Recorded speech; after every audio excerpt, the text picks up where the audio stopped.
Oke. Assalamualaikum warahmatullahi wabarakatuh. Teman-teman sekalian, pada kesempatan malam hari ini saya akan bersama dengan Juru Ketik akan melakukan pembahasan persoalan sekolah versus pandemi, atau bisa juga pandemi versus sekolah. Jadi pandemi COVID-19 ini ternyata memberikan sejumlah dampak kepada pendidikan, terutama di bidang sekolah menengah ke bawah, ya, dari SD dan ke bawahnya lagi gitu ya. Nah, tapi teman-teman sekalian, saya nggak mau terjebak ke pembahasan teori konspirasi gitu ya, karena itu bahasan yang bagi saya cermin bahwa tingkat intelijensi masyarakat itu menurun. Oke, gini ya, saya batasi dulu. Kenapa saya nggak mau bahas teori konspirasi gitu ya? Karena kalau saya bahas teori konspirasi, yang terjadi adalah bahasan kita nggak akan ilmiah gitu loh.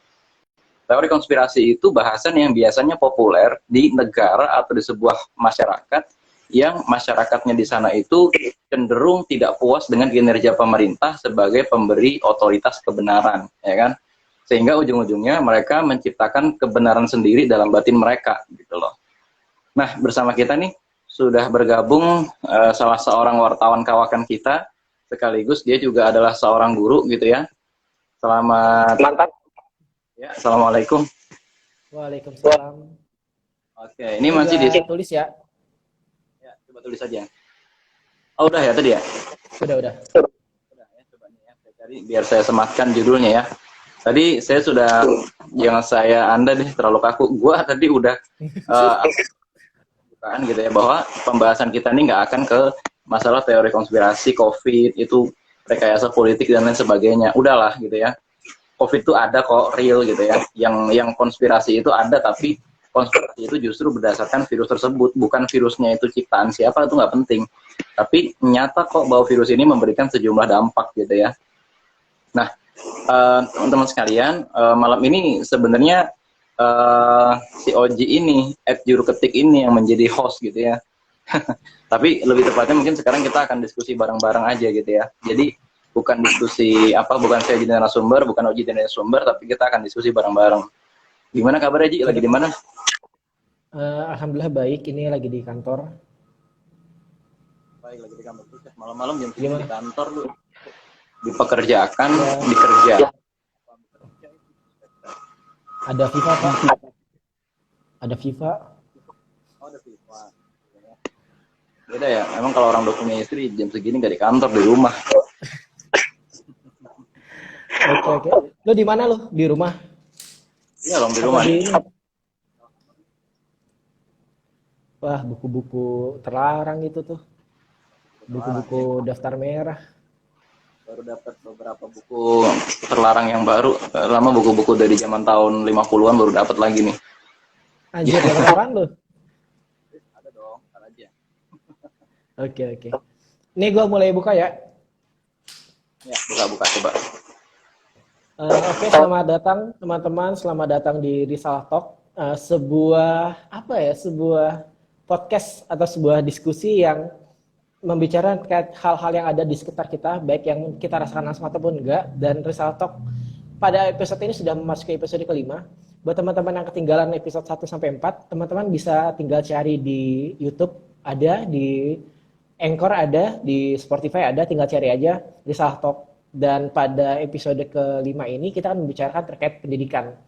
Buat yang teman-teman, ya seperti yang kita tahu bersama bahwa selama pandemi ini semua aktivitas kita dipaksa untuk dikembalikan lagi ke rumah, baik itu pekerjaan, yang nggak semua orang kerja di rumah sih pada akhirnya, kegiatan sosial, kegiatan pendidikan, dan yang paling umum terdampak adalah pendidikan, karena kita tahu bahwa saat ini Indonesia memiliki bonus demografi di mana banyak anak-anak muda ataupun anak-anak remaja dan anak-anak awal itu hidup di Indonesia. Dan juga bagi mereka-mereka yang saat ini berada pada jenjang pendidikan, mau tidak mau harus terpaksa menjalani pembelajaran mereka di dalam rumah, ataupun biasa kita bilang PJJ, pembelajaran jarak jauh, ataupun kuliah online untuk teman-teman mahasiswa.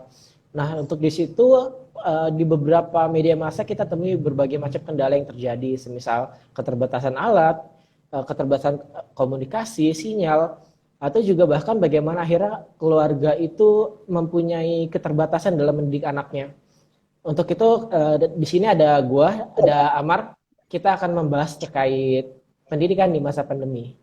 Atau ditulisnya pandemi versus sekolah. Nah, Mar, lu kan guru ya. Lu guru apa sekarang? Ngajar SMP ya? Ya, SMA bahasa Indonesia. Oh, SMA bahasa Indonesia. Oke, yang soalnya paling susah ya selama UN. Ya, yang soal kayak koran panjang banget. Iya. Nah, dari lu sendiri nih yang ngerasain langsung. Soalnya kan kalau gua kan tahun lalu ngajarnya sekolah dasar dan lu yang masih ngajar sekarang. Bagaimana sih yang lu rasakan sebagai guru nih ya? Misalnya lu sharing-sharing dulu nih. Apa yang lu rasain sebagai guru di masa pandemi ini? Gue sih ngerasanya ya sebagai guru gitu kan di masa pandemi ini aku emang mengajar dulu ya. Pertama, kita sebagai guru harus adaptasi sama aplikasi-aplikasi baru gitu kan. Beda dengan karyawan, kalau ada aplikasi baru, seminar dulu ya kan, diajarin dulu sama bosnya. Ya. Kalau kita artinya guru ya udah terserah kalian, guru-guru mau cari aplikasi apa yang sesuai. Kita pakai YouTube, ternyata siswa gak dengerin. Kita pakai video, ternyata siswa juga gak nyimak. Kita pakai Kuiper, ternyata juga mahal biayanya kan. Kita pakai apa ya, intinya pakai manfaatkan segala cara. Kadang-kadang pakai live IG segala gitu ya. Dan pokoknya intinya itu yang pertama sebagai guru susahnya sih. Terus yang kedua ya kalau orang zaman dulu cara cabutnya gimana sih, keluar kelas gitu kan, atau cara cabutnya di pergantian pelajaran ke kantin. Kalau sekarang cara cabutnya gimana? Matiin suara, matiin video, dipanggil nggak nyaut, udah itu cabut namanya. Sementara kalau ditulis alfa ya dia masuk masalahnya gitu kan. Tapi ini bocah ditanya mana tugas kamu, nggak jawab. Halo assalamualaikum, nggak jawab gitu kan, tinggal matiin video, matiin suara. Terus kalau nggak kadang-kadang nama usernya diganti, disconnecting, atau nama usernya diganti ya kan, sehingga si siswa ini kita nggak tahu nih orang sebenarnya lagi connecting atau sebenarnya dia lagi matiin video sama kamera terus dia tidur. Cara taunya dia tidur gimana? Ya udah kita selesaikan pertemuan, di jam kita udah ganti pelajaran, ternyata dia nggak keluar. Nah ini orang berarti tidur gitu loh. Walaupun nggak tidur ngapain, kayak main futsal dan lain sebagainya gitu loh. Itu yang paling jadi kendala sebenarnya gitu loh. Kadang juga bete juga gitu kan. Apa namanya, siang-siang kita lihat nih orang siswa ini selalu bilang, Pak saya nggak punya kuota, saya nggak punya kuota. Tapi malam-malam itu dia bikin status WhatsApp terus panjang banget. Lupa nge-hidden WhatsApp saya dari dia gitu loh. Lupa nge-hidden saya dari story dia gitu loh. Dan ini yang membuat kita tuh guru-guru jadi bete. Lu malam-malam kerjain tugas ya kan? Kerjain tugas kayak terus siang-siang malah dia nggak ngerjain tugas sama sekali, ngantuk dan lain sebagainya.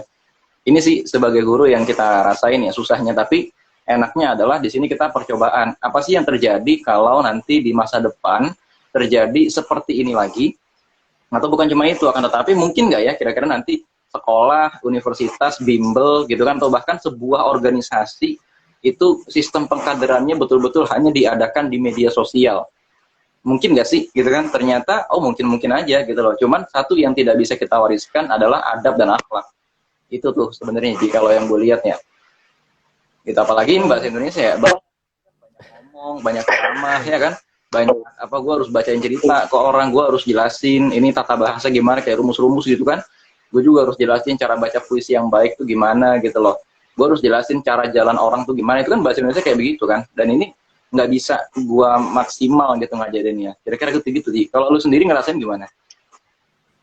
Kalau gue sih, ya kan gue gak ngajar sekarang ya, cuma gue kontak-kontak sama kepala sekolah gue dulu, sama juga teman-teman gue yang ngajar. Kalau sekolah gue kan yang bisa dibilang sekolah inilah kaum ya prasejahtera lah, di mana pada ya pas anak-anak di sana adalah dari keluarga-keluarga yang notabene dalam keluarga kurang mampu. Jangankan untuk beli kuota buat punya HP Android aja, ya ada beberapa yang gak punya HP Android. Jadi akhirnya gue coba tanya ke teman-teman gue yang ngajar, cuy ini gimana cuy ngajarnya cuy? Iya, lu gimana ngajarnya cuy? Ya udah gue kasih tuh. Kenapa pak? Punyanya iPhone. Ini pak Nokia 1154 yang kalau dilempar bisa pecah kaca orang. Zaman sekarang masih ada yang pakai kayak gitu? Ada. Jadi pas gue tanya, masih Jakarta Utara. Terus kayak pas gue tanya, lu gimana ngajarnya? Ya udah, gue komunikasi ke orang tuanya. Terus gue kasih tugas, ya udah gue percaya aja sama orang tuanya. Karena kan ya susah juga kan kontrolnya.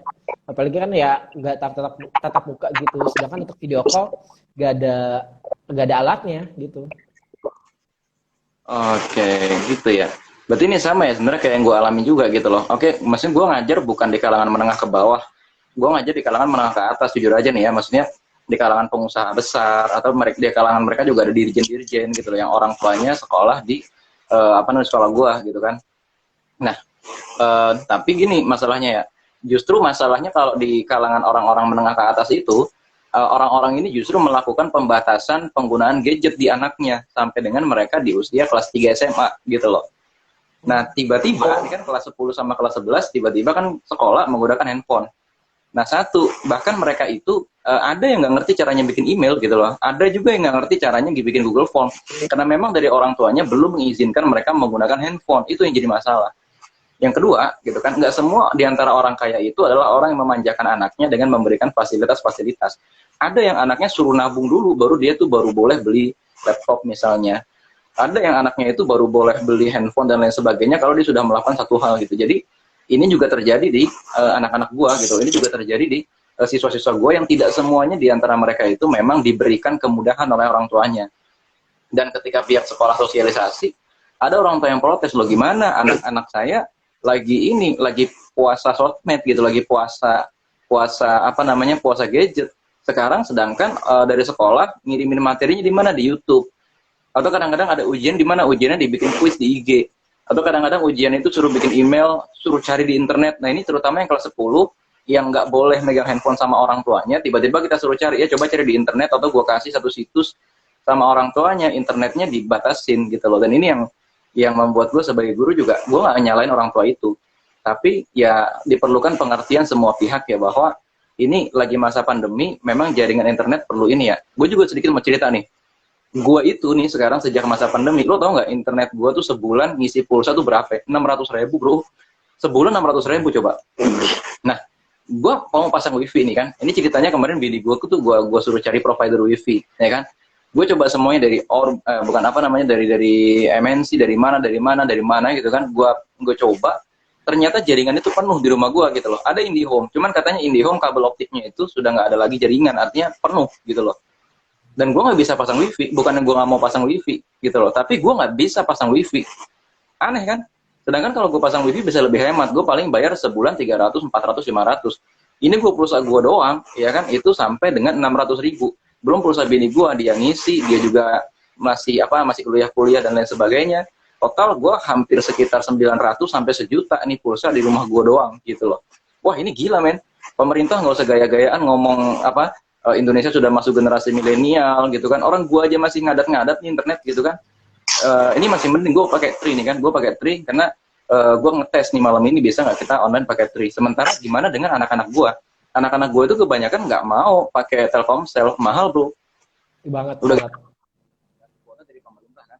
Ternyata kuota dari pemerintah itu nggak bisa menyetel YouTube, ya nggak? Di-restrict, ya kan? Iya. Karena YouTube dianggap sebagai fasilitas yang penuh dengan kemaksiatan, tidak sesuai dengan visi pembangunan bangsa gitu ya.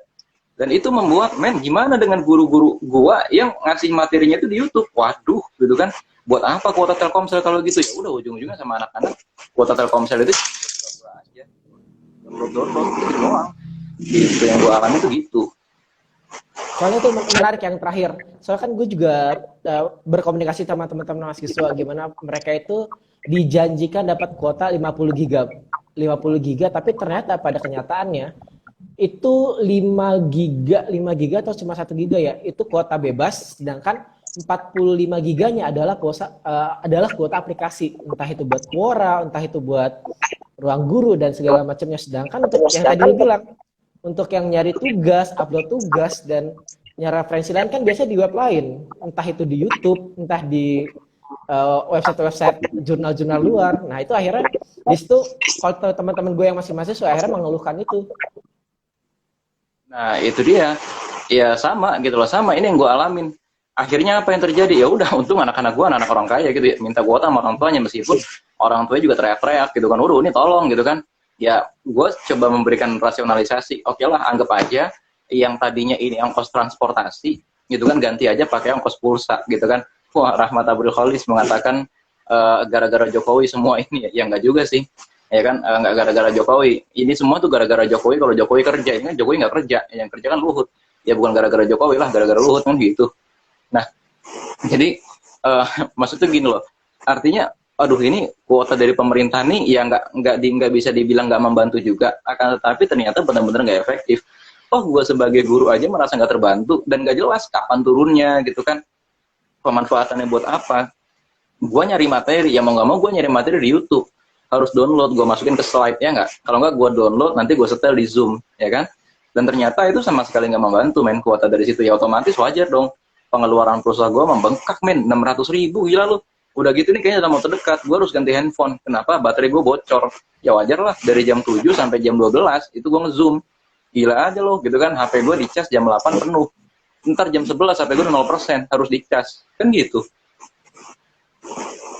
Ya kan itu lu sebagai guru lu milenial kan ya, lu 90 ya lu lahirnya ya. Ya 92 enak aja lu 90.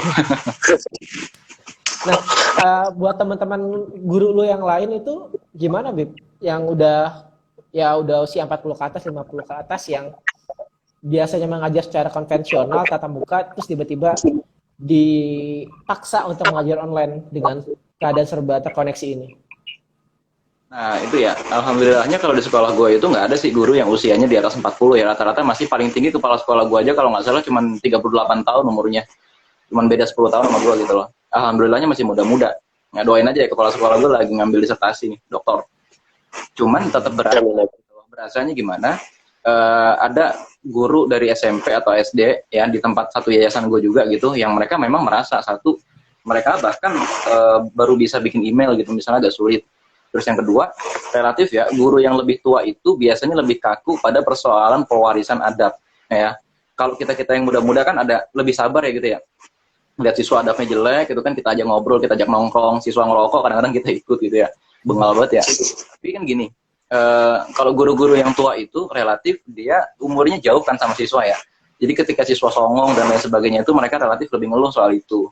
Satu itu. Terus yang kedua, mereka tuh, ini contohnya gue nih, gue itu kira-kira dalam waktu 6 bulan terakhir ini nih, setiap 2 bulan sekali ganti aplikasi. Gue pernah pertama kali pandemi pakai Kuiper.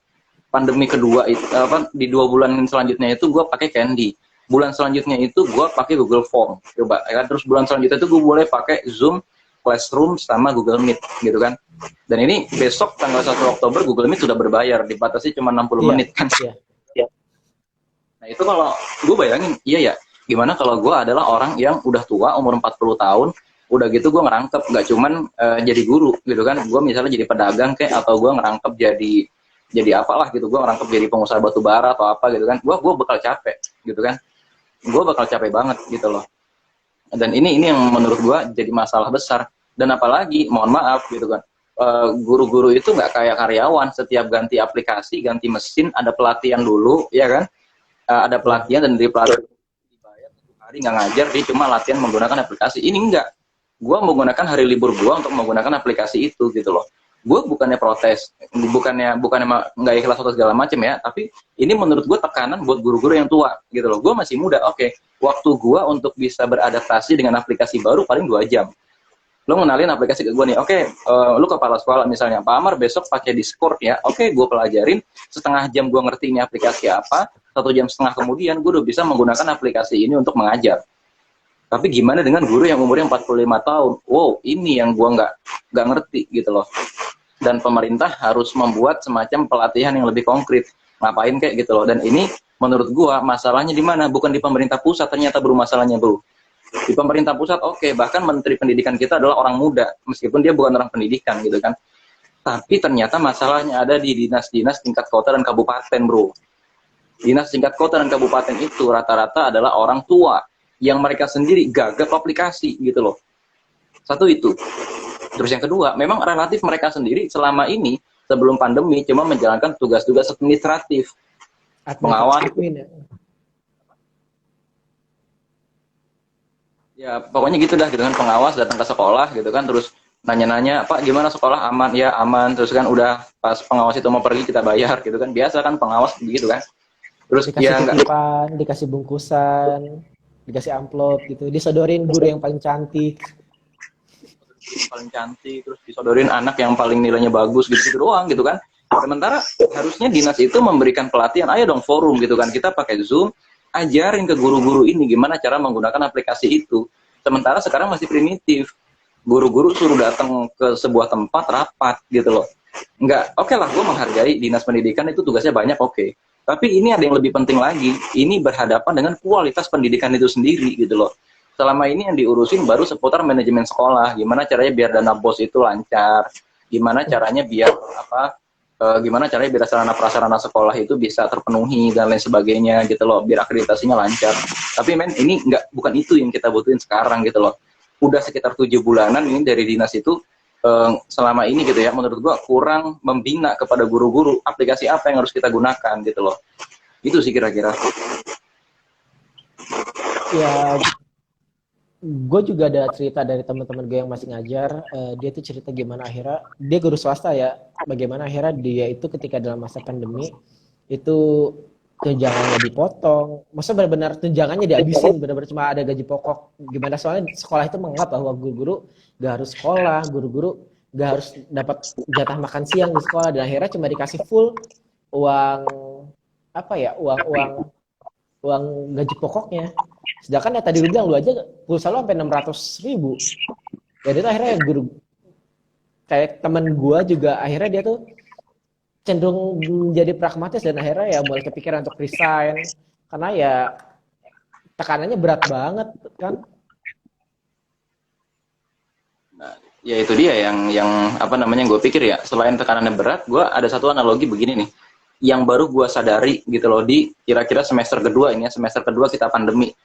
Di semester pertama tahun ajaran ini sekolah punya mertua gue itu kan punya sekolah juga ya di Indramayu, dan gue sendiri itu sering main ke sekolah-sekolah orang, baik di situ sebagai pengajar eskul gitu ya, atau sebagai teman ngobrol guru-guru di sana aja, atau teman-teman gue yang juga adalah seorang kepala sekolah. Bahkan ada seorang teman sekolah teman kuliah gue sekarang udah jadi kepala yayasan. Ternyata gini bro masalahnya, kenapa sih dana-dana gaji guru itu dipotong, ya kan? Ternyata begini masalahnya, orang tua itu kebanyakan gagal bayar, ya kan? Orang tua itu kebanyakan gagal bayar. Jadi begini masalahnya, ketika pandemi ini merebak di Indonesia, ternyata sektor yang paling pertama terpukul itu, atau lapisan masyarakat yang paling pertama terpukul itu segmen menengah ke atas, ya kan? Dan segmen menengah ke atas ini, teman-teman sekalian, yang kebanyakan kepala keluarganya jadi pekerja, itu dirumahkan. Dan ketika dirumahkan, yang buruh itu satu tidak dapat tunjangan dan gaji pokok mereka dipotong. Karena apa? Terutama di perusahaan sektor manufaktur, mereka tidak bisa berproduksi lagi selama kira-kira 3 bulan sampai 4 bulan pada saat itu kan. Dan ujung-ujungnya apa? Ya pimpinan perusahaan harus melakukan penghematan, ya kan? Dan gara-gara pimpinan perusahaan itu melakukan penghematan, akhirnya apa yang terjadi? Mereka itu tidak bisa membayar karyawannya. Dan ini terjadi dari level karyawan yang udah tinggi-tinggi dari grandmaster gitu ya, sampai dengan karyawan yang level bawah gitu loh, sampai dengan karyawan yang OB-OB segala macam gitu loh. Dan ini yang membuat akhirnya wali murid itu gagal bayar. Dan oke lah, bulan pertama masih bayaran oke, bulan kedua masih oke, tapi di bulan ketiga ternyata menurut sebuah penelitian sosiologi yang dilakukan orang gitu ya, gua lupa ini penelitian siapa, ternyata rata-rata golongan menengah ke atas di bulan ketiga pandemi mereka menggunakan tabungan mereka, sehingga lama-kelamaan tabungan mereka semakin menipis. Ketika tabungan sudah menipis, ketika masuk pandemi di bulan keempat, rata-rata mereka selain tidak bisa membayar sekolah, mereka gagal bayar kredit. Gagal bayar kredit mobil, gagal bayar kredit motor, gitu kan, dan kemudian terpaksa mengosongkan rekening. Ketika mereka terpaksa mengosongkan rekening, gitu kan, dan akhirnya memecah uangnya menjadi nominal yang lebih kecil, otomatis bank juga akhirnya kolaps, gitu loh. Dan ini yang kemudian menjadi penyebab kenapa resesi Indonesia itu tidak terkendali meskipun jauh lebih aman. Nah, oke lah, kalau sekolah-sekolah yang bayarannya masih murah di bawah 200 oke, tapi sekolah gue itu bayaran di atas 500.000. Kalau nggak salah sekitar 800-an ke atas bayarannya. Ini sekolah elit gitu loh. Dan ini membuat gitu ya, orang-orang ini mikir, buset dah ini gue nggak bisa bayaran, dan mau nggak mau mereka mengajukan keringanan bayaran gitu kan. Awalnya ini kita alot gitu kan, mau diringankan nggak bayar atau mau diringankan bisa dihutang gitu loh. Sementara akhirnya opsi yang diambil adalah hutang, dan akhirnya ini berpengaruh kepada yayasan. Ternyata yang terjadi di semua sekolah swasta seperti itu. dari sekolah swasta yang paling elit sampai sekolah swasta yang paling biasa aja yang terjadi kayak begini. Dan kita guru-guru yang mau bilang apa lagi, kita tenggang rasa aja gitu kan sama para wali murid gitu kan, semua orang kerasa dampaknya gitu loh. Dan kita bersyukur nggak ada guru yang di PHK kan, nggak ada guru yang di PHK, ini masih mending gitu kan. Bagaimana kalau kita adalah seorang karyawan, wow kasihan banget gitu loh. Di dunia pendidikan PHK tuh minim banget, di dunia pendidikan tuh minim ya kan. Kita lihat di dunia manufaktur misalnya, kita lihat di dunia industri misalnya, PHK besar-besaran, dan kita sebagai guru tadinya mau ngeluh, waduh mau gimana gitu. Wali murid kita kebanyakan dirumahkan atau kemudian kehilangan tunjangan, itu yang terjadi bro. Oke, soalnya juga mungkin di sekolah ada ya guru pendamping anak berkebutuhan khusus, dan ada beberapa teman gue yang bekerja sebagai guru shadow gitu, dan ketika memasuki masa pandemi akhirnya harus dirumahkan karena orang tuanya gak bisa meng-hire mereka, gak bisa bayar gaji mereka, ataupun sekolah akhirnya memutuskan kontraknya karena sekolah gak bisa bayar. Di sekolah lu ada gak sih ini ya? Guru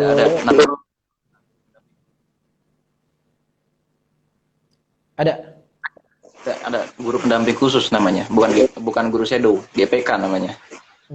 Iya GPK.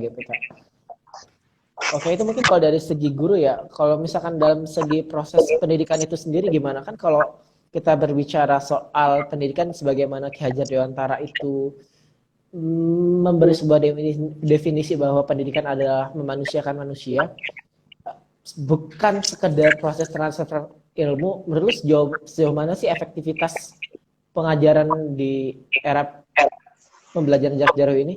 Apakah ya bisa dilakukan dengan niat yang mulia itu seperti kata Ki Hajar Dewantara, memanusiakan manusia, sedangkan kita juga ketemu nih dari jarak jauh.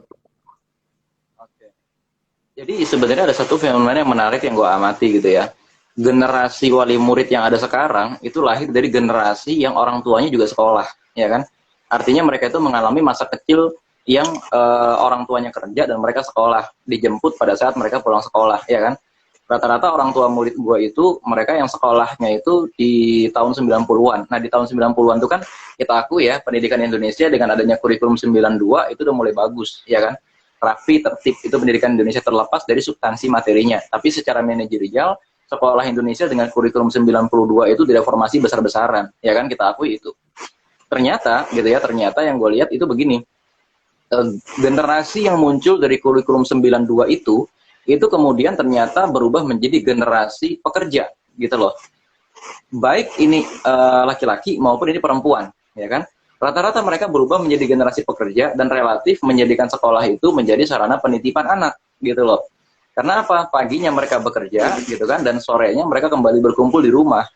Karena dalam memori mereka dulu orang tua mereka juga seperti itu, dan mereka memperlakukan anaknya juga seperti itu gitu loh. Ini satu, yang kejadian ini satu gitu ya.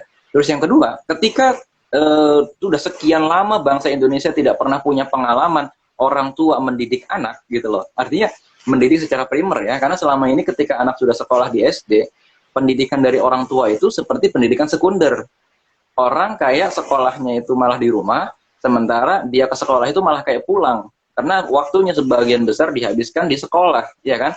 Guru yang lebih kenal siapa, guru yang lebih tahu potensi anak, bahkan guru yang lebih tahu aibnya anak daripada orang tua di rumah.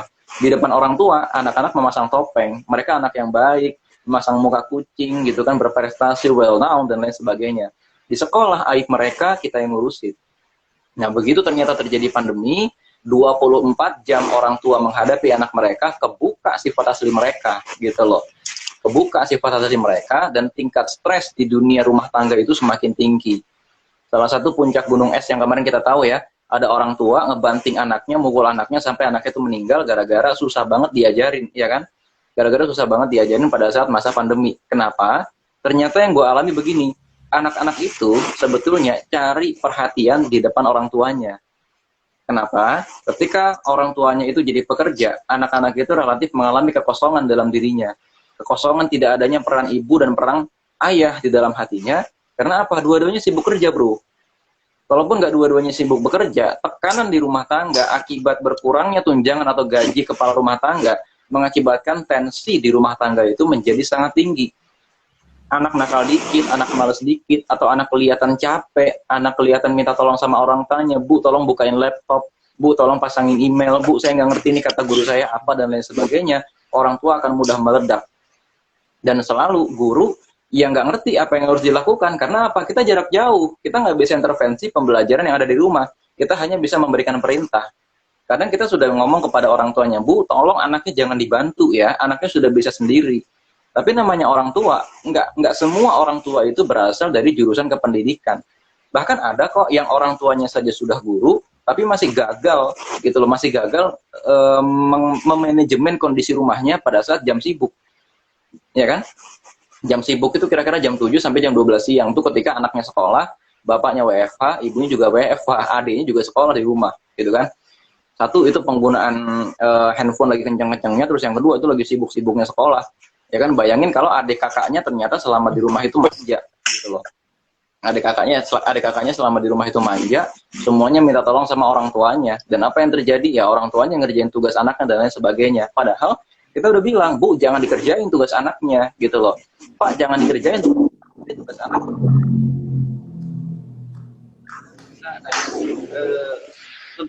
Sebuah paradoks gitu dalam dunia pendidikan. Artinya begini, jangan-jangan ini memang wujud dari apa ya? Wujud dari satu generasi pekerja yang hadir dari negara-negara yang dikuasai oleh kapitalis gitu loh. Kenapa? Dari negara kita dikuasai oleh kapitalis, sehingga satu lapisan generasi itu semuanya bekerja gitu kan. Satu lapisan generasi itu tidak punya jam tidak punya jam keluarga gitu kan. Karena apa? Bayangin men, bapak dari jam 7 sampai jam 3 kerja, jam 5 sampai di rumah, terus sisanya tinggal capek. Sekarang ketika semuanya dikerjakan di rumah, baru ketahuan sesungguhnya penyakit kronis yang menimpa satu generasi ini. Apa penyakit kronisnya?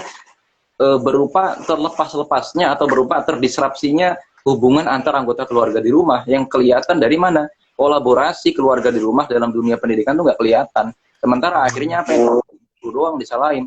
Gurunya gimana sih? Nggak ngajar, nggak ini, nggak itu. Anak saya tetap nggak ngerti. Men, bayangin lo ngajar dengan kondisi 15-30 orang di Zoom gitu kan, terus anaknya semuanya nggak ngerti, sedangkan guru itu sebenarnya maksudnya kan gini, yang penting lo ngerjain, ya kan, perkara lo bisa atau enggak belakangan gitu kan. Tapi orang tuanya merasa kalau anak saya ngerjain tapi nilainya 20 ya percuma dong, maka akhirnya orang tuanya ngerjain, kan gitu yang jadi masalah kan, padahal guru nggak minta itu sebenarnya, gitu loh yang gue lihat gitu. Karena kan kalau kita berbicara soal pendidikan itu ada mempunyai 3 ranah, ada formal itu sekolah, non formal itu masyarakat, media massa, dan juga informal. Informal itu adalah keluarga, di mana keluarga itu secara hakikatnya adalah lembaga pendidikan pertama, karena kita lahir kan langsung ketemu sama keluarga kan, ketemu orang tua, gak ketemu sama sekolah, ya kecuali kalau misalkan dibuang di sekolah gitu pas masih kecil. Tapi ya pada akhirnya yang tadi gue sepakat sih yang lu bilang, gimana akhirnya tipikal masyarakat ya sokal kapitalis gitu akhirnya menjauhkan anak-anak itu dari rumah karena orang tuanya gak ada gitu. Dan akhirnya akhirnya semua itu menjadi bom waktu, dan akhirnya ketika masa pandemi ini pecah. Ya itu dia yang memang gue lihat gitu ya, pandemi ini menyingkap suatu borok besar gitu loh di generasi pendidikan kita. Ada apa sebenarnya di pendidikan ini? Orang-orang feminis atau adanya Kementerian Perempuan yang selama ini terlihat mengadvokasi hak perempuan gitu kan, ternyata masih kurang efektif perjuangannya di hadapan borok besar ini gitu loh. Ini peran yang tidak bisa digantikan oleh siapapun kecuali oleh orang tua gitu loh. Dan terutama dalam hal ini adalah ibu, ya kan? Terutama dalam hal ini adalah ibu. Ketika ibu akhirnya tidak mengerti konsep pendidikan itu bagaimana, maka yang terjadi seperti ini. Dan ini kita nggak bicara ibu yang berpendidikan S1, S2, S3, nggak, bukan itu gitu maksudnya ya. Akan tetapi ini bicara mengenai sosok ibu dan sosok ayah gitu, yang dia paham nggak sebenarnya buat apa anaknya itu dididik, dan ketika akhirnya pendidikan itu terjadi di rumah, sebenarnya porsinya itu apa sih gitu loh. Porsinya itu apa sih, kan ini yang jadi masalah. Seakan-akan kurikulum itu hanya terpusat kepada sekolah gitu ya, akan tetapi kurikulum ini tidak menempatkan orang tua sebagai mitra gitu loh. Kurikulum ini tidak memberikan porsi kepada orang tua, dan sebaliknya orang tua juga terlihat tidak menginginkan porsi di dalam kurikulum untuk sama-sama berkolaborasi mendidik anaknya. Itu loh yang terjadi menurut gua. Karena apa ya, wajar. Oh, selain orang tuanya pun adalah korban dari sistem kapitalisme yang terjadi sejak zaman Pak Harto gitu kan. sekolah pun akhirnya sekarang juga berubah menjadi lembaga neokapitalis, kan gitu, ya kan? Terutama ini terjadi pada sekolah swasta. Banyak ya sekolah swasta yang tidak kapitalis. Sekolah swasta yang artinya betul-betul menjalankan fungsi pendidikan secara primer. Tapi lebih banyak lagi sekolah swasta yang akhirnya menjalankan fungsi kapitalisme. Artinya apa? Mengkapling-kapling dunia pendidikan dan berlomba-lomba menawarkan sesuatu secara ekonomi gitu loh. Artinya gue punya apa, lu beli jasa kita. Sehingga akhirnya ketika sekolah itu dibayar oleh orang tua merasa pembantu rumah tangganya mereka adalah guru yang menggantikan tugas babysitting selama orang tuanya itu bekerja. Wajar dong ketika akhirnya anak-anak itu kembali ke rumah, orang tua merasa, loh gue kan bayar lu untuk ngasuh anak gue, kenapa sekarang anaknya kembali ke rumah? Itu aja sebenarnya yang terjadi. Sebenarnya kalau apa ya, fatal banget sih kalau kita berbicara bahwa sekolah itu adalah lembaga untuk memanusiakan manusia, sedangkan keluarga itu adalah yang membentuknya. Udah di tengah-tengah pandemi ini akhirnya kan yang kayak lu bilang, kedua lembaga itu akhirnya kelihatan bobroknya. Kedua lembaga itu entah itu keluarga ataupun sekolah yang nggak maksimal, dan di sini pertaruhannya adalah masa depan. Kalau misalkan yang selalu dicanangkan adalah Indonesia emas di 2045, 100 tahun kemerdekaan Indonesia. Berarti kan kalau bisa dibilang generasi yang saat ini mengalami mengalami pembelajaran jarak jauh ataupun kuliah online, di tahun 2045 mereka itu akan berusia, ya kalau misalkan sekarang anaknya umurnya 7 tahun, berarti 32 sampai 50 tahun. Berarti kan di situ berarti usia ini ya, usia produktif, dan mereka sedang memegang jabatan pemimpin di zaman itu. Nah, itu dia. Sebenarnya sih gue nggak ngelihat terlalu besar ya masalah ketika sekarang itu pendidikan berubah menjadi pendidikan online. Sebenarnya masalahnya bukan itu, ya kan? Toh sekarang sebagian besar dunia usaha, ya nggak, dunia jasa itu sekarang sebagian besar online. Bahkan dalam waktu dekat, Facebook, WhatsApp, dan Instagram itu meluncurkan layanan Google Pay, WhatsApp Pay dan Facebook Pay. Artinya fitur pembayaran lewat WhatsApp dan fitur pembayaran lewat Facebook. Kita punya token nanti di Facebook, ya kan? Artinya kalau emang zaman sekarang orang tuh nggak punya portofolio online, ya agak sulit gitu ya. Nah, cuman masalahnya begini gitu loh. Masalahnya itu harus ada perubahan besar-besaran di bagaimana cara kita memandang Indonesia di tahun 2045. Gua pelajari KKNI, ya KKNI itu kan Kerangka Kualifikasi Nasional Indonesia yang dibuat oleh zaman Presiden SBY, ya kan? Dan sekarang dimodifikasi sedikit oleh Pak Jokowi.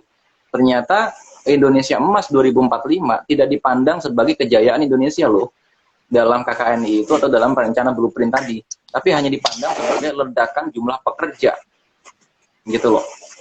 Ini bodohnya gitu loh. Makanya akhirnya di 20 tahun sebelum tahun 2045, kan prediksi semua orang nanti 20 tahun sebelum tahun 2045 atau 2020 sampai tahun 2025 nanti gitu kan, yang muncul apa? Omnibus Law. Ya nggak? Omnibus Law itu kan justru memudahkan investor datang ke kita agar di waktu 20 tahun lagi nanti ledakan jumlah pekerja yang puluhan juta pekerja itu mendapatkan lapangan kerja. Ini ironis gitu. Lu nggak usah ngomong Indonesia 2045 itu kejayaan Indonesia. Indonesia 2045 itu adalah kejayaan kapitalis dengan sejumlah pekerja murah di Indonesia ini. Dari sini aja udah kelihatan sekolah itu tidak dibuat untuk membuat anak-anak kita itu punya ekspresi kemerdekaannya sebagai manusia.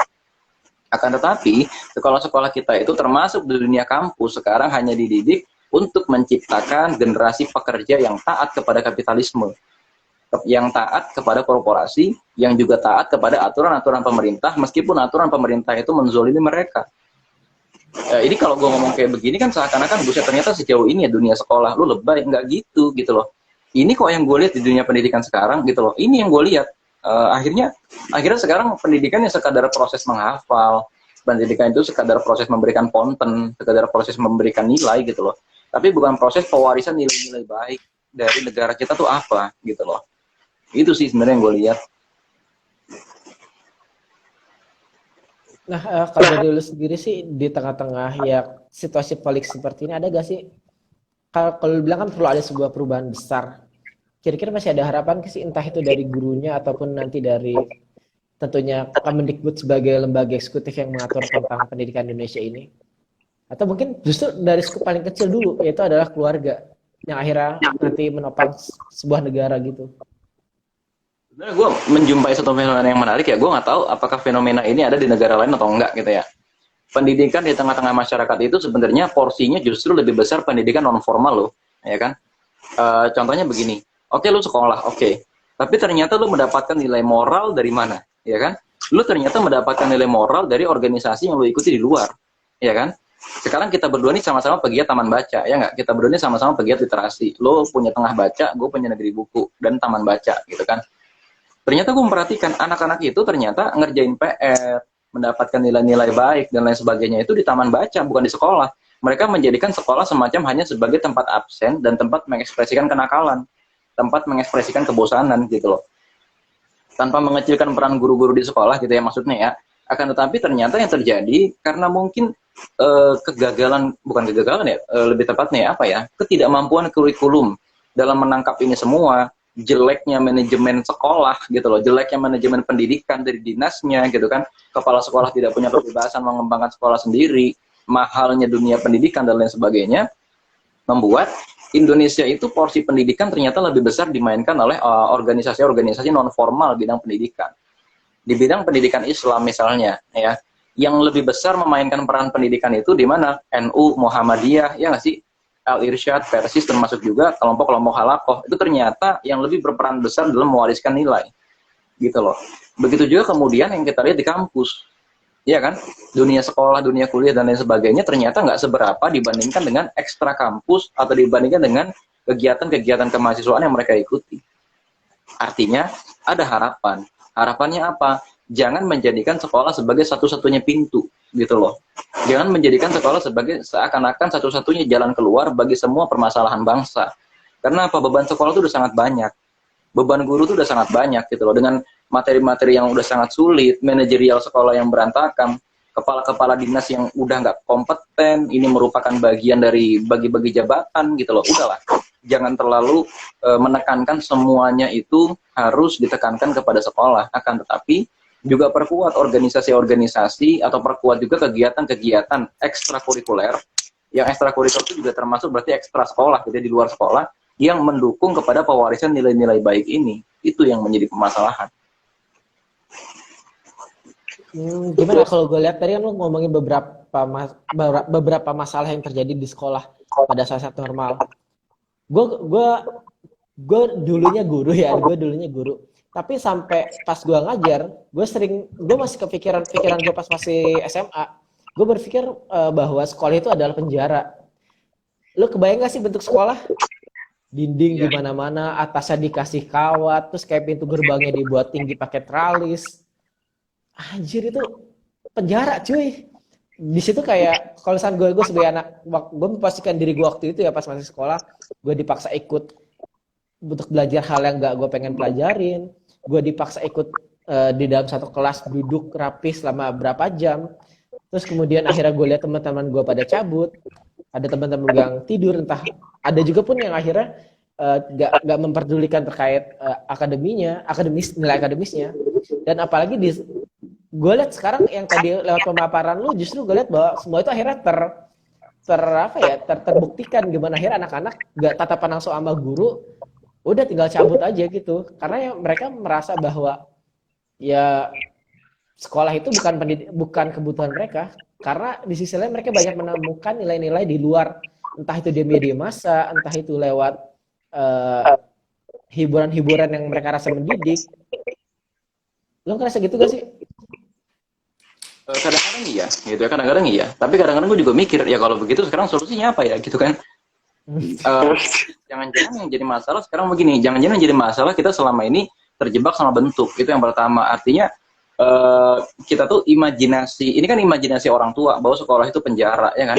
Ini sebenarnya imajinasi orang tua atau sekolah mereka di zaman dulu, sekolah mereka di zaman Pak Harto. Gue rasain kok perkembangannya sekolah di masa Pak SBY dengan adanya kurikulum KBK ya, pertama kalinya itu kan kurikulum berbasis kompetensi, terus jadi apa namanya CBSA, ya kan? Cara belajar siswa aktif, terus sekarang berubah lagi menjadi KTSP dan juga kurikulum 2013. Ya, Kurtilas, konsep pendidikan itu udah nggak lagi kayak penjara, meskipun tinggal bangunannya aja yang kayak penjara gitu kan. Yeah. Tinggal cara guru mengajar itu udah nggak lagi kayak penjara kok. Susunan mata pelajarannya, ekstrakurikulernya itu sudah tidak lagi seperti penjara. Justru siswa dibebaskan mencari tahu apa saja. Hanya saja, gitu ya, hanya saja yang menjadi masalah lagi-lagi model pengelolaan dari dinas pendidikannya gitu loh. Jujur aja nih, sekarang banyak banget kepala sekolah hebat loh di luar sana, banyak banget gitu ya. Eh, Satu itu, tapi yang kedua gitu kan, kepala sekolah hebat ini rata-rata terhambat di mana? Terhambatnya itu di mentalitas dinas pendidikan yang rata-rata masih main politik antar sekolah gitu loh, ngadu gitu loh, antar sekolah tuh diadu dan lain sebagainya, dan ini yang membuat nggak sehat akhirnya gitu ya. Satu itu gitu ya, satu itu. Terus yang kedua, kalau ditanya aduh jalan keluarnya bagaimana, gue juga bingung gitu kan. Ini yang jadi masalah itu kenapa akhirnya siswa itu atau orang tua berbondong-bondong memberikan anaknya ke sekolah, karena memang keluarga nggak diaktifasi sebagai tempat sarana pendidikan gitu kan, yang menjadi masalah kan. Apalagi belakangan ini ada usaha desakralisasi keluarga, ya nggak? Gerakan feminis ini kan udah mulai keterlaluan ya, agak keterlaluan gitu ya. Awalnya feminis bagus-bagus aja gitu kan, awalnya feminis bagus-bagus aja. Oke lah, ada perempuan diperkosa dan lain sebagainya. Gue juga pernah gerak bareng sama mereka untuk membela seorang perempuan diperkosa di UNJ, ya kan. Tapi yang jadi masalah ketika peran keluarga didesakralisasi, kelihatannya di mana nih? Di dunia pendidikan, men. Anak sekolah itu sekarang udah kehilangan patron gitu loh, nggak dapat contoh baik dari gurunya, dari orang tuanya juga dilakukan kekerasan dan lain sebagainya. Terus tapi beban kurikulum menyebabkan kita harus mengajar, coba gimana, ya kan? Dan di satu sisi kita dijebak gitu loh. Tingkat pendidikan di negara kita itu kan dihitung bukan berdasarkan tingkat kecerdasan, ya kan? Akan tetapi dihitung berdasarkan tingkat bangku sekolah dibandingkan dengan tingkat yang dalam usia produktif untuk sekolah. Contoh ada misalnya 40 juta anak, tapi ternyata bangku sekolahnya kita cuma punya kita bangku sekolah cuma punya 20 juta. Artinya dari situ dihitung deh, 10 juta anak tidak sekolah. Ini kan pukul rata banget. Tidak sekolah bukan berarti nggak pinter, bro. Ini kan menjadi masalah kan itu. Dan masalahnya data ini digunakan oleh negara untuk cari utang, digunakan oleh negara untuk nyari investasi, meningkatkan kualitas kualitas kependudukan dan lain sebagainya di hadapan negara-negara yang lain, untuk meningkatkan marwah dan wibawa kita di hadapan negara lain. Akhirnya apa yang terjadi? Waduh, ini udah kelindahannya udah kemana-mana gitu loh, udah kemana-mana. Dan ini ya perlu perubahan secara mendasar pandangan kita mengenai pendidikan. Jangan lagi dunia pendidikan itu dipolitisasi dan lain sebagainya gitu loh. Dan kalau ditanya barangkali kegiatan murid datang berguru dan meramaikan masjid lebih baik, tar dulu, emang DKM itu pinter itu yang sekarang gue lihat. Coba deh, DKM masjid ada dua jenis gitu kan. Satu, DKM masjid yang memang ustadz gitu kan. Ustadz pun rata-rata masih anti anak-anak, bro. Nggak suka kalau ada anak-anak SMA sekolah ngerjain tugas di masjid, nggak suka. Yang kedua, tipikal DKM masjid yang dia jadi di DKM gara-gara dia nggak kerja apa-apa, udah tua dan dia sukanya jagain masjid. Ya udah dia yang dibayar jagain masjid. Dua-duanya sama, nggak suka anak-anak. Dan masjid sekarang nggak punya perpustakaan kebanyakan, iya nggak? Iya. Udah nggak punya. Benar banget. Anak guling-gulingan di sana berisik segala macam diusir. Cetak dipukul pakai rotan. Di masjid sekolah gua tuh kayak gitu. Jadi kalau ada rotan, dihukum misalnya ngebersihin tempat wudhu dan lain sebagainya gitu kan. Makanya ini juga udah kompleks masalahnya gitu loh. Masjid itu sudah sekian lama tidak terbiasa menjadi pusat kemakmuran masyarakat. Makanya nggak oke lah gitu kan. Kita kalangan Islamis, tapi nggak terus memindahkan pendidikan ke masjid itu sebuah solusi, karena manajerial masjidnya itu juga masih berantakan gitu loh. Ini yang jadi persoalan gitu. Kita harus realistis lah gitu ya. Tapi serius tuh di masjid dekat rumah gue tuh anak-anak bercanda di sholat Jumat langsung di rotan. Di rumah gue juga kayak begitu, dicari orang tuanya, anak siapa nih, dijewer, dibawa ke rumah, diseret. Buset dah.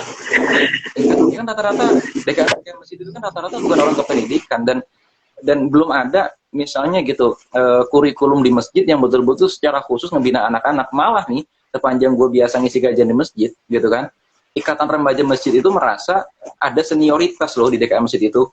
Ikatan Remaja Masjid itu sementara merasa dianaktirikan oleh DKM, karena DKM masih merasa pemuda itu sekedar bisa dijadikan tenaga cadangan buat panitia-panitia. Sementara ketika mereka ngasih ide biar masjid lebih makmur, ditolak. Alasannya apa? Alasannya buang-buang kas masjid.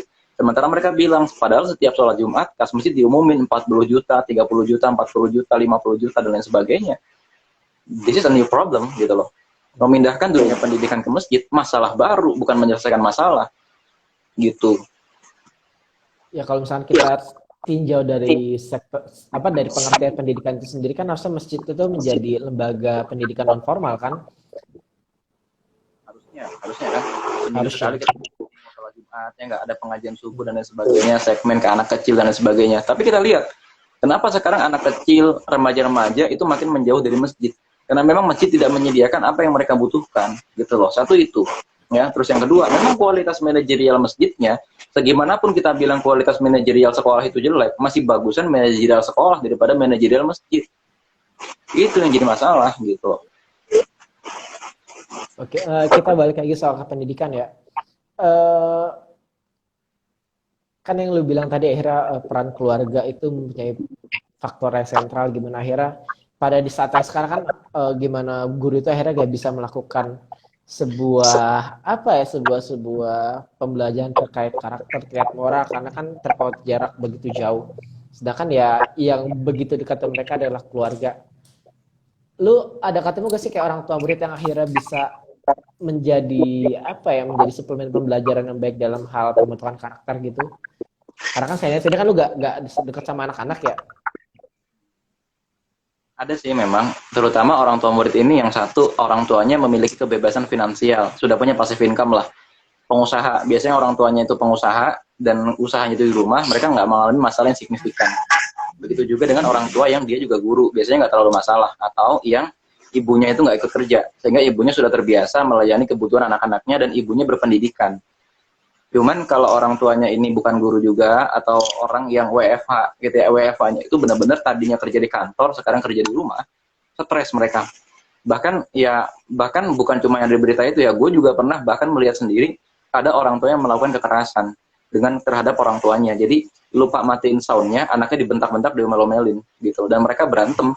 Artinya gini, bapak dan ibunya tuh berantem di depan guru-guru gitu loh, karena mereka lupa matiin kamera dan suara gitu. Jadi itu ya faktor pertama. Dan faktor yang keduanya nih teman-teman sekalian gitu ya, sebenarnya gue berharap begini, kalau sebenarnya sistem zonasi itu gitu ya, sistem zonasi itu bagus.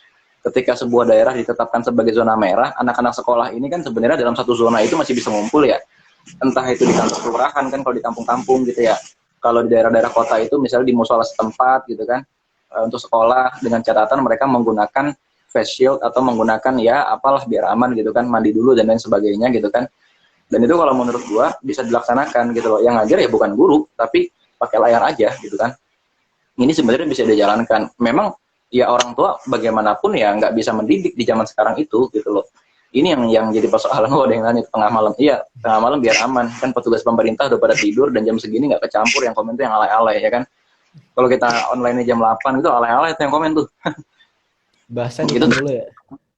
ya, gitulah pokoknya. Tapi jam segini juga masih banyak kok yang nonton ternyata. Oke, tadi itu gimana faktor kedua aja? Oh ya nih, faktor keduanya ya tadi gitu. Faktor keduanya itu ketika memang lingkungan mereka tuh nggak mendukung gitu loh. Lingkungan mereka tuh emang nggak mendukung gitu. Tapi bisa sih gitu ya. Sebenarnya gue bisa ngebayangin bisa ini semua gitu loh. Akan tetapi ternyata kita lupa ada X factor yang sebenarnya selama ini kenapa sih sekolah itu penting gitu loh. Anak sampai dengan dia usia kedewasaan awal gitu kan, kira-kira usia 17-an tahun gitu kan, ternyata butuh satu hal yang selama ini tidak disadari. Apa itu? Kebutuhan bersosialisasi. Ya, manusia itu ternyata makhluk yang mau tidak mau akan bersosialisasi. Dan dunia pandemi ini itu memisahkan seorang anak dari teman-temannya. Ini sebabnya anak itu jadi nggak punya motivasi belajar. Lo pernah sekolah kan? Jujur aja, lo ke sekolah ngapain tujuannya? Ketemu temen. Ya kan, lo dapat ilmu, lo ngisi rapot dan lain sebagainya itu bonus. Iya kan? Ternyata itu kebutuhan yang sifatnya fitrah, bro. Ini hak asasi manusia. Hak untuk apa? Hak untuk berkomunikasi, hak untuk berteman dan lain sebagainya. Dan ini yang sebetulnya membuat orang tuh stres. Rencana Pak Nadiem Makarim atau rencana Pak Jokowi untuk membuat sekolah full online nanti sampai sepanjang pelaksanaan negara kita gitu ya, sepanjang nanti selesai pandemi sekalipun, ini ternyata menghilangkan satu hak dasar, yaitu hak bersosialisasi. Sementara lingkungan pertemanan mereka di dunia sekolah, di dunia luar sekolah ya, di rumah dan lain sebagainya itu sangat terbatas. Lo jadi punya sifat yang begini, lo jadi mau dengerin orang lain, lo jadi punya cara keterampilan berbicara yang baik. Gue loncat. Ya, lo jadi punya keterampilan bicara yang baik dan lain sebagainya itu tanpa sadar ternyata dikembangkan dikembangkan di lingkungan sekolah gitu loh. Iya sih benar sih kayak apa ya? Ya akhirnya banyak juga keterampilan-keterampilan banyak hal yang kita ketahui di pergaulan kan pada akhirnya. Iya kan, lu mengembangkan sifat ya nggak, lu mengembangkan cara bicara, lu mengembangkan kosakata. Dari mana sih? Dari sekolah. Ini yang nggak bisa dijawab sama dunia gadget. Ini nggak bisa dijawab sama dunia dunia online gitu loh. Oke lah, lu bisa komen-komenan di Instagram, lu bisa komen-komenan di Google Classroom. Tapi apa yang terjadi? Barbar kan? Iya kan? Kacau, parah. Gue dijabri ya murid gue, men. Pak, saya baru ngumpulin tugas, maaf ya, jam 1 malam pakai tanda seru banyak banget. Terus gede kecil, coba lu bayangin. Ini kan gak sopan, ya kan? Apa generasi kayak begini yang lo harapkan Indonesia emas dan lain sebagainya? Enggak dong, ya kan? Iya, ya benar-benar kelihatan sih pada akhirnya soalnya kan ini nih kalau ini menurut pandangan gue pribadi ya maksudnya kayak ada perbedaan antara menghormati sama menghargai. Oke lah kita menghormati orang tapi di sisi belakangnya ternyata kita gak menghargai dia dan ini mungkin banget kalau menurut gue terjadi pada hubungan relasi antara guru sama murid.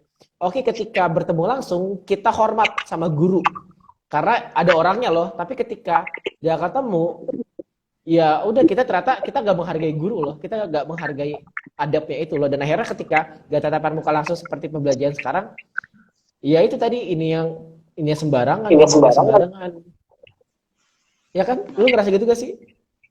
Itu dia, maksudnya ini juga gue nggak sepenuhnya setuju kalau sekolah itu dikatakan sebagai penjara. Sekolah itu kan tugasnya mengenalkan sistem norma yang ada di tengah-tengah masyarakat, ya nggak? Lo ngomong jorok, ya udah kalau lo nggak ditampar sama guru lo nanti bakal dihakimi massa, ya kan? Terus lu ngutil barang temen lu, kalau lu nggak disuruh pusat sama guru lu atau lu nggak ditendang sama guru lu nanti bakal dipukulin sama orang di jalanan. Lu milih mana kan begitu? Sama guru lu bikin surat pernyataan selesai, guru lu akan terus ngajarin lu besok. Ya nggak, lu minta maaf sama guru lu selesai. Guru lu manggil orang tua lu. Tapi kalau di jalanan sana lu tetap ngutil, ya kan? Dan ujung-ujungnya ketika lu jadi, oke lu bisa tetap jadi pejabat, ya nggak? Tapi ketika lu jadi pejabat korupsi dan lain sebagainya, lu akan dibenci orang. Dan itu yang menurut gua sebetulnya diajarkan di sekolah gitu loh. Lu tugas kelompok, ya nggak? Lu males, lu akan dijauhi orang. Lu tugas kelompok, lu terlalu jor-joran, lu ngerjain tugas temen lu, ya temen lu nggak akan terdidik juga gitu lah. Lu akan menjadi orang yang disakiti sama orang lain. Atau misalnya lu jual beli di kantin, ya nggak? Lu jual beli di kantin. Ketika lu pakai duit palsu atau ketika lu bohongin orang dan lain sebagainya, lu makan kelebihan dari waktu dan lain sebagainya, di sana ada sistem aturan yang membuat lu mengerti, oh gini toh caranya hidup di tengah-tengah masyarakat. Dan itu yang membuat gue nggak setuju kalau hidup di sekolah itu dikatakan sebagai penjara. Ada perbedaan mendasar. Orang masuk sekolah biar gue mengerti bagaimana bersikap di tengah-tengah masyarakat. Dapat ilmu itu bonus. Tapi kalau gue masuk penjara, gara-gara gue nggak ngerti, gue dihukum di penjara. Gitu loh. Itu bedanya sebenarnya menurut gue. Dan ya lagi-lagi gitu kan, lo di dunia sekolah sebetulnya kalau sekolahnya itu benar-benar bagus, gurunya akan ngajarin lo bukan 1+1. Tapi ngajarin lu kalau mau berbuat jahat, lu bisa pakai kalkulator, jadi 1+1. Tapi kalau lu mau berbuat baik, lu usaha, lu cari bagaimananya, lu cari bagaimana kekuatan otak lu itu mampu mengerjakan itu semua. Ya enggak? Kayak sekarang di ketika orang-orang akhirnya, sekolah itu adalah penjara, guru-guru tuh orang nyari duit aja, cari kerja dan sebagainya. Akhirnya orang tua kan kurang ajar, ya enggak? Orang tuanya akhirnya kurang ajar, anak-anaknya juga akhirnya kurang ajar, meremehkan dunia sekolah. Ketika mereka lulus dari sekolah, oke lah nilai mereka secara akademik bagus. Ujung-ujungnya kita mencetak koruptor baru lah, kita mencetak bullshit baru, kita mencetak sampah-sampah baru dan lain sebagainya kan gitu. Ya kan? Agak menarik sih. Lu baca gak sih kemarin ada file bocor dari Satgas apa ini ya, gue lupa, bahwa pandemi ini akan ya benar-benar berakhir di akhir tahun 2021. Lu nemu gak sih itu beritanya? Nemu itu. Bahkan gue dapat langsung dari, bukan bocoran itu ya, emang analisis. Iya. Menurut lu gimana nih ke depannya untuk sekolah pembelajaran? Menurut lu gimana soal pembelajaran jarak jauh sampai akhir 2021? Ada kemungkinan nggak sih kita buka sekolah di masa ini? Sebenarnya sih gue setuju kalau sekolah itu sebetulnya dibuat ini aja sebenarnya. Pelajaran gak usah banyak-banyak ya. Oke lah, pelajaran yang sekarang gak usah dikurangin karena kita harus jujur. banyaknya mata pelajaran mengakibatkan banyaknya dibuka jurusan-jurusan ilmu kependidikan di kampus dan mengakibatkan banyaknya guru yang punya skill sesuai dengan mata pelajaran tersebut, ya nggak? Nggak mungkin lo ngapus pelajaran TIK, nggak mungkin lo ngapus pelajaran sejarah, karena apa? Itu akan berdampak kepada lapangan kerja sebagai guru sejarah. Oke lah, kita fair-fairan aja gitu ya. Tapi sekarang ini sebenarnya gue lebih setuju kalau pendidikan itu dibuat pengurangan jam, satu, terus yang kedua pengurangan materi, terus yang ketiga lebih banyak lagi jurusan gitu loh. Sehingga anak yang jurusan IPA tetapin aja lagi jurusan IPA apa gitu loh. Mau IPA IPS atau IPA kimia atau apa. Gitu kan. Solusinya begitu aja. Dan pembelajaran itu dibuat hybrid. Sekian hari di sekolah, sekian hari di rumah. By project.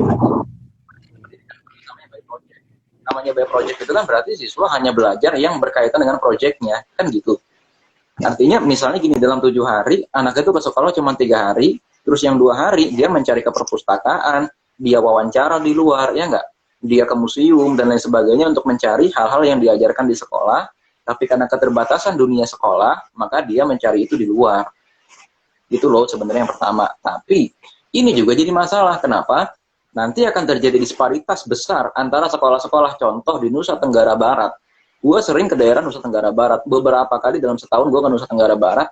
Di sana banyak kabupaten yang jangankan sinyal, buku juga gak ada gitu loh. Satu itu. Ya kan, jangankan di Jawa Barat deh. Gue ke daerah Sukabumi, ke daerah Bogor, jangankan juga sinyal. Toko buku juga nggak ada. Satu-satunya buku yang bisa mereka temukan itu Al-Quran dan Yasin. Kan begitu. Buku Kan gimana? Tulis. Tapi apa yang mau mereka tulis gitu loh. Gue ngajar bahasa Indonesia gitu kan. Dan banyak anak-anak gue yang bisanya bahasa Indonesia itu sekedar saya dan Anda. Tapi nggak bisa bahasa Indonesia yang baik dan benar gitu loh. Ini makanya yang menurut gue nggak bisa sepenuhnya kita belajar daring gitu loh. Harus belajar luring, luar jaringan, harus kita masuk ke sekolah tapi hybrid aja. Dan yang ketiga gitu ya, memang ngapain kayak pemerintah gitu loh, 3 minggu libur lah, udah nggak usah ngapa-ngapain dulu, 3 minggu libur gitu kan, tanggung aja semuanya. Dan ini kan sekarang gini, yang ujung-ujung ke dunia politik juga gitu loh. Jokowi ini kan kasihan sekarang. Jokowi ini kan ditinggal pengusaha-pengusahanya kan, yang dulu dimuliakan dengan Omnibus Law, dulu dimuliakan dengan Luhut bin Sarpanjaitan itu main ke acara KTT obor gitu ya, KTT obor di Beijing itu kan, sampai Jokowi dikenal-kenalin dan lain sebagainya. Kan kasihan sekarang Jokowi ditinggalin pengusaha-pengusaha itu kan. Ini resiko ketika sebuah negara bergantung kepada investasi asing. Ketika terjadi ketidakpastian investasi di negara tersebut, investor itu akan pergi. Investor itu tidak punya jiwa nasionalisme. Karena investor itu secara fitrah bukan kelahiran situ, investor tidak tinggal di situ, keluarganya tidak di situ. Maka mereka tidak punya rasa tanggung jawab untuk sama-sama mempertahankan keadaan negara tersebut. Sehingga apa yang terjadi? Mereka nggak mau ngasih dana yang besar untuk berspekulasi, untuk menolong negara kita. Mereka maunya investasi. Kalau gue kasih dana segitu, jadi akhirnya dunia pendidikan kita terdampak. Kita nggak bisa lockdown total, kita nggak bisa melakukan pembatasan skala besar sehingga virus corona ini benar-benar berhenti. Gitu loh yang jadi masalah. Iya. Tapi ya selalu bilang tadi soal metode pembelajaran itu, gue nemu satu sekolah di Depok nama pembelajaran PBL, Project Based Learning. Jadi Senin Selasanya itu belajar, ngasih dasar teorinya, Rabu Kamis percobaan, hari Jumat presentasi, dan itu dari kelas 1 SD. Keren sih itu. Cuma ya mahal sih. Ya gue tahu sih sekolah itu sekolah apa gitu ya. Ini juga pernah beberapa kali ketemu sama siswa-siswanya gitu ya. Ya sebenarnya kan idealnya sekolah kayak begitu. Tapi kan masing-masing. Jadi gini loh, kalau mau kita lihat setiap sekolah itu sebenarnya kita sikapi sebagai satu organisasi yang masing-masing punya sistem kaderisasi yang berbeda. Sayangnya gitu ya, balik lagi pemerintah kita itu harusnya tidak menetapkan kurikulum sampai sedetail itu gitu kan. Nggak usah lah sampai RPP segala ditetapin sama pemerintah gitu kan. Harus itu sekarang yang ditetapin yang penting kualifikasi dasarnya aja dulu gitu loh. Gue pernah ngajar pakai kurikulum IB, International Baccalaureate. Kurikulum IB itu teman-teman sekalian, itu yang ditetapin itu cuma aspek-aspek dasarnya aja. Yang penting siswa bisa ini. Tapi nggak sampai per materi ditetapkan tuh bisa apa gitu loh. Ini yang menyebabkan beban guru itu akhirnya terlalu berat. Ini yang menyebabkan beban guru itu akhirnya terlalu banyak dan siswa nggak bisa mengembangkan bakatnya. Itu aja sebenarnya yang jadi masalah. Gue juga maunya kayak gitu loh. ngajar bahasa Indonesia udah aja, yuk siswa-siswa yuk kita bikin buku puisi gitu aja terus gitu kan, gue ajarin puisi aja, atau yuk siswa-siswa yuk kita bikin siaran TV yuk apaan kayak gitu kan, kita bikin live IG gitu kan, live IG cuman lu berbahasa Indonesia yang benar-benar ya, kita bikin stasiun TV sendiri misalnya kan, bisa aja gue lakukan kayak begitu gitu kan, toh gue juga punya podcast gitu kan, orang zaman dulu repot banget kita bikin radio, sekarang udah ada podcast, semua orang bisa jadi penyiar ya nggak, bisa aja kita bikin kayak begitu. Akan tetapi kan sekarang masalahnya ya balik lagi gitu loh, dunia pendidikan belum se-fleksibel itu, kurikulumnya masih terlalu berat men. Gua baru selesai ngajarin cerpen, ternyata minggu besok pengajaran udah puisi. Gua baru selesai ngajarin puisi gitu kan, anak-anak udah punya tugas lagi kimia, fisika dan lain sebagainya, yang itu sangat menguras pikiran mereka. Itu sebenarnya.